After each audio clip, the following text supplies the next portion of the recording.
ನಮಸ್ಕಾರ, ನಾನು ನಿಮ್ಮ ಅಭಿಷೇಕ್ ಶೆಟ್ಟಿ. ನೀವು ಕೇಳ್ತಾ ಇದ್ದೀರಿ ಸುದ್ದಿಗಳ ಲಂಚ್ ಬಾಕ್ಸ್.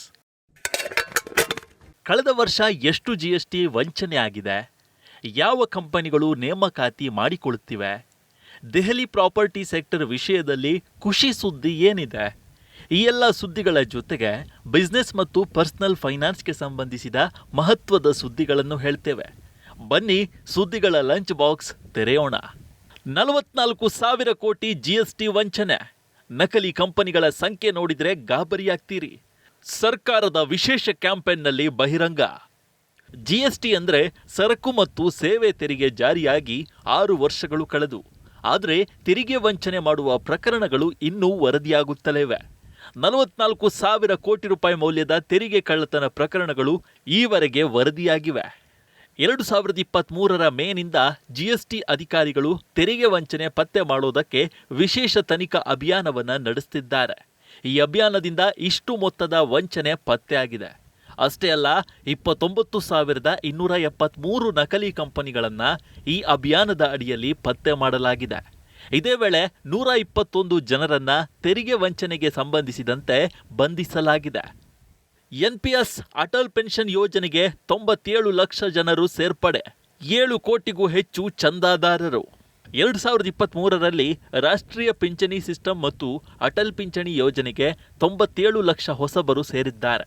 ಇದರೊಂದಿಗೆ 2 ಪಿಂಚಣಿ ಸ್ಕೀಮ್ಗಳ ಒಟ್ಟು ಚಂದಾದಾರರ ಸಂಖ್ಯೆ 2023ರ ಡಿಸೆಂಬರ್ 31ರವರೆಗೆ 7 ಕೋಟಿ 3 ಲಕ್ಷ ಆಗಿದೆ.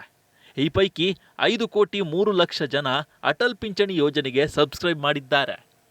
ಈ ಸ್ಕೀಮ್ನ ಒಟ್ಟು ಅಸೆಟ್ 33,034 ಕೋಟಿ ರೂಪಾಯಿ ಆಗಿದೆ. PFRDA ಅಂದರೆ ಪಿಂಚಣಿ ನಿಧಿ ನಿಯಂತ್ರಕ ಮತ್ತು ಅಭಿವೃದ್ಧಿ ಪ್ರಾಧಿಕಾರದ ಚೇರ್ಮನ್ ದೀಪಕ್ ಮೊಹಾಂತಿ ಹೇಳುವಂತೆ 2023ರಲ್ಲಿ ದಾಖಲೆ ಪ್ರಮಾಣದಲ್ಲಿ ಚಂದಾದಾರರನ್ನು ಸೇರಿಸಿಕೊಳ್ಳಲಾಗಿದೆ. NPS ಮತ್ತು APY ಒಟ್ಟು AUM ಅಂದರೆ ಅಸೆಟ್ ಮೌಲ್ಯ 10.9 ಲಕ್ಷ ಕೋಟಿ ರೂಪಾಯಿ ಆಗಿದೆ. ವಾರ್ಷಿಕ ಆಧಾರದಲ್ಲಿ 27.9% ಏರಿಕೆಯಾಗಿದೆ. ಇದರಲ್ಲಿ ಕಾರ್ಪೊರೇಟ್ ಉದ್ಯೋಗಿಗಳ ಕೊಡುಗೆ 5.4 ಲಕ್ಷ ಕೋಟಿಯಾಗಿದೆ. ಅಲ್ಲದೆ ಕೇಂದ್ರ ಸರ್ಕಾರಿ ಉದ್ಯೋಗಿಗಳ ಸಂಖ್ಯೆ 3.1 ಲಕ್ಷ ಕೋಟಿ ರೂಪಾಯಿ ಆಗಿದೆ. 2024ರ ಮಾರ್ಚ್ ಕೊನೆಯ ವೇಳೆಗೆ ಪಿಂಚಣಿ ನಿಧಿಯ AUM 12 ಲಕ್ಷ ಕೋಟಿ ರೂಪಾಯಿ ಆಗಿರಲಿದೆ ಎಂದು ಅವರು ಭರವಸೆ ವ್ಯಕ್ತಪಡಿಸಿದ್ದಾರೆ. ಓಲಾ ಎಲೆಕ್ಟ್ರಿಕ್ನಿಂದ 25,000 ಉದ್ಯೋಗ. CEO ಭವಿಷ್ ಅಗರ್ವಾಲ್ ಹೇಳಿಕೆ. 2,000 ಎಕರೆ ಮೆಗಾ ಫ್ಯಾಕ್ಟರಿಯೇ ಎಲೆಕ್ಟ್ರಿಕ್ ವೆಹಿಕಲ್ಗೆ ಜಾಗತಿಕ ಕೇಂದ್ರ. ಓಲಾ ಎಲೆಕ್ಟ್ರಿಕ್ನ ಹೊಸ ಎಲೆಕ್ಟ್ರಾನಿಕ್ ವೆಹಿಕಲ್ ಉತ್ಪಾದನೆ ಘಟಕ ತಮಿಳುನಾಡಿನ ಕೃಷ್ಣಗಿರಿ ಜಿಲ್ಲೆಯಲ್ಲಿ ಸಿದ್ಧವಾಗುತ್ತಿದ್ದು, ಇದು ಸಂಪೂರ್ಣ ಪ್ರಮಾಣದಲ್ಲಿ ಕಾರ್ಯಾಚರಣೆ ಆರಂಭಿಸುವ ವೇಳೆಗೆ 25,000 ಜನರಿಗೆ ಉದ್ಯೋಗ ನೀಡಲಿದೆ. ಸಂಸ್ಥೆಯ ಸಹ ಸಂಸ್ಥಾಪಕ ಮತ್ತು CEO ಭವಿಷ್ ಅಗರ್ವಾಲ್ ಈ ಬಗ್ಗೆ ತಮಿಳುನಾಡು ಜಾಗತಿಕ ಹೂಡಿಕೆದಾರರ ಸಭೆಯಲ್ಲಿ ಮಾಹಿತಿ ನೀಡಿದ್ದಾರೆ. ಮ್ಯಾನುಫ್ಯಾಕ್ಚರಿಂಗ್ ಜೊತೆಗೆ 2,000 ಎಕರೆ ವ್ಯಾಪ್ತಿಯಲ್ಲಿರುವ ಈ EV ಹಬ್ನಲ್ಲಿ ಮಾರಾಟಗಾರರು ಮತ್ತು ಪೂರೈಕೆದಾರರ ವ್ಯವಸ್ಥೆಯೇ ಇರಲಿದೆ. ಇದರಿಂದಾಗಿ ಜಾಗತಿಕ EV ಕೇಂದ್ರವಾಗಿ ತಮಿಳುನಾಡು ಮತ್ತು ಭಾರತ ಕಂಗೊಳಿಸಲಿದೆ ಎಂದು ಅವರು ಹೇಳಿದ್ದಾರೆ. ಇನ್ನಷ್ಟು ಕಂಪನಿಗಳಿಂದ ಹೂಡಿಕೆ ಮತ್ತು ಉದ್ಯೋಗ ಘೋಷಣೆ. ತಮಿಳುನಾಡು ಗ್ಲೋಬಲ್ ಇನ್ವೆಸ್ಟರ್ಸ್ ಮೀಟ್ 2024ರಲ್ಲಿ ಹಲವು ಕಂಪನಿಗಳು ಹೂಡಿಕೆ ಮಾಡೋದಾಗಿ ಮತ್ತು ಉದ್ಯೋಗ ಸೃಷ್ಟಿ ಮಾಡೋದಾಗಿ ಹೇಳಿಕೆ ನೀಡಿವೆ. ವಿಯೆಟ್ನಾಂ ಮೂಲದ ಆಟೋ ಕಂಪನಿ ವಿನ್ಫಾಸ್ಟ್ ಆಟೋ ಕೂಡ ತೂತುಕುಡಿಯಲ್ಲಿ 16,000 ಕೋಟಿ ರೂಪಾಯಿ ಮೌಲ್ಯದ EV ಮ್ಯಾನುಫ್ಯಾಕ್ಚರಿಂಗ್ ಘಟಕವನ್ನು ಸ್ಥಾಪಿಸುವುದಾಗಿ ಘೋಷಣೆ ಮಾಡಿದೆ. ಇದರಿಂದ 3,000 ಉದ್ಯೋಗ ಸೃಷ್ಟಿಯಾಗಲಿದೆ.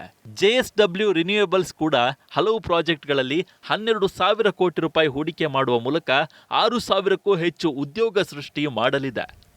ಮಾರ್ಚ್ 1ರಿಂದ GST ನಿಯಮದಲ್ಲಿ ಮಹತ್ವದ ಬದಲಾವಣೆ. ಇ-ವೇ ಬಿಲ್ ಜನರೇಟ್ ಮಾಡಲು ಯಾವ ದಾಖಲೆ ಬೇಕು ಗೊತ್ತಾ? 2024ರ ಮಾರ್ಚ್ 1ರಿಂದ GST ನಿಯಮಗಳಲ್ಲಿ ಮಹತ್ವದ ಬದಲಾವಣೆ ಆಗಲಿದೆ. ಸದ್ಯ 5 ಕೋಟಿ ರೂಪಾಯಿಗಿಂತ ಹೆಚ್ಚಿನ ಮೌಲ್ಯದ ಉದ್ಯಮಿಗಳಿಗೆ ಇನ್ವಾಯ್ಸ್ ಇಲ್ಲವೇ ಇ-ವೇ ಬಿಲ್ ಅನ್ನು ಜನರೇಟ್ ಮಾಡಲು ಸಾಧ್ಯವಾಗೋದಿಲ್ಲ. ಆದರೆ ಹೊಸ GST ನಿಯಮದ ಪ್ರಕಾರ ಒಂದು ರಾಜ್ಯದಿಂದ ಇನ್ನೊಂದು ರಾಜ್ಯಕ್ಕೆ ಸರಕು ಸಾಗಣೆ ಮಾಡೋದಿದ್ರೆ 50,000ಕ್ಕಿಂತ ಹೆಚ್ಚಿನ ಮೌಲ್ಯದ ಸರಕುಗಳಿಗೆ ಇ-ವೇ ಬಿಲ್ ಬೇಕಾಗುತ್ತದೆ. ಅಷ್ಟೇ ಅಲ್ಲ, ಈ ಚಲನ್ ಇಲ್ಲದೆ ಈ ಬಿಲ್ಲನ್ನು ಜನರೇಟ್ ಮಾಡಲು ಸಾಧ್ಯವಿಲ್ಲ. ಈ ಎಲ್ಲ ನಿಯಮಗಳು 2024ರ ಮಾರ್ಚ್ 1ರಿಂದ ಜಾರಿಗೆ ಬರಲಿದೆ. ದೆಹಲಿ NCRನಲ್ಲಿ ಮಾರಾಟವಾಗದೆ ಉಳಿದ ಮನೆಗಳ ಸಂಖ್ಯೆಯಲ್ಲಿ ಇಳಿಕೆ. ದೆಹಲಿ ಎನ್ಸಿಆರ್ನಲ್ಲಿ ಮಾರಾಟವಾಗದೆ ಉಳಿದಿರುವ ಮನೆಗಳ ಸಂಖ್ಯೆಯಲ್ಲಿ ಇಳಿಕೆಯಾಗಿದೆ. 2022ಕ್ಕೆ ಹೋಲಿಸಿದರೆ 2023ರ ಕೊನೆಯ ವೇಳೆಗೆ ಖರೀದಿದಾರರಿಗಾಗಿ ಕಾಯುತ್ತಿರುವ ಮನೆಗಳ ಸಂಖ್ಯೆ 23% ಇಳಿಕೆಯಾಗಿದೆ. ಈಗ 1 ಲಕ್ಷಕ್ಕಿಂತ ಕಡಿಮೆ ಮನೆಗಳು ಮಾರಾಟವಾಗದೆ ಬಾಕಿ ಉಳಿದಿವೆ. ಇದು ರಿಯಲ್ ಎಸ್ಟೇಟ್ ಸೆಕ್ಟರ್ಗೆ ಶುಭ ಸುದ್ದಿ. ಕಳೆದ 1 ದಶಕದಲ್ಲೇ ಇದು ಅತ್ಯಂತ ದಾಖಲೆಯ ಸಂಖ್ಯೆಯಾಗಿದೆ. ಈ ವಿಷಯದಲ್ಲಿ ಪ್ರಮುಖ 7 ನಗರಗಳನ್ನು ದೆಹಲಿ ಎನ್ಸಿಆರ್ ಹಿಂದಿಕ್ಕಿದೆ. ರಿಯಲ್ ಎಸ್ಟೇಟ್ ಕನ್ಸಲ್ಟೆಂಟ್ ಅನಾರಕ್ ವರದಿಯ ಪ್ರಕಾರ ಮಾರಾಟವಾಗದ ಮನೆಗಳ ಸಂಖ್ಯೆ 1 ಲಕ್ಷಕ್ಕಿಂತ ಕಡಿಮೆಗೆ ಇಳಿಕೆ ಕಂಡಿದೆ. ಇತ್ತೀಚೆಗೆ ಮನೆ ನೋಂದಣಿ ಮಾಡುವುದಕ್ಕೆ ಉತ್ತರ ಪ್ರದೇಶ ಸರ್ಕಾರ ಆರಂಭಿಸಿದೆ. ಇದರಿಂದ ಖರೀದಿದಾರರಿಗೆ ಹೊಸ ಉತ್ಸಾಹ ಮೂಡಿದೆ. ವರದಿಯ ಪ್ರಕಾರ ಮನೆಗಳ ಮಾರಾಟದಲ್ಲಿ ಏರಿಕೆ ಕಂಡು ಬಂದಿದೆ. ಇದರ ಜೊತೆಗೆ ಹೊಸ ಪ್ರಾಜೆಕ್ಟ್ಗಳು ಮಾರುಕಟ್ಟೆಗೆ ಪ್ರವೇಶಿಸಿದೆ. ಇದರಿಂದ ಹೂಡಿಕೆದಾರರಲ್ಲೂ ಖುಷಿ ಮನೆ ಮಾಡಿದೆ. UPI ಎಂದಿಗೂ ಫ್ರೀಯಾಗೇ ಇರೋದಿಲ್ಲ. ಇನ್ನು 3 ವರ್ಷಗಳಲ್ಲಿ ನೀವು UPIನಲ್ಲಿ ಹಣ ಕಳಿಸುವುದಕ್ಕೆ ಫೀಸ್ ಕಟ್ಟಬೇಕಾಗಬಹುದು. NPCI ಮುಖ್ಯಸ್ಥ ದಿಲೀಪ್ ಆಸ್ಬೆ ಈ ಮಾಹಿತಿ ನೀಡಿದ್ದಾರೆ.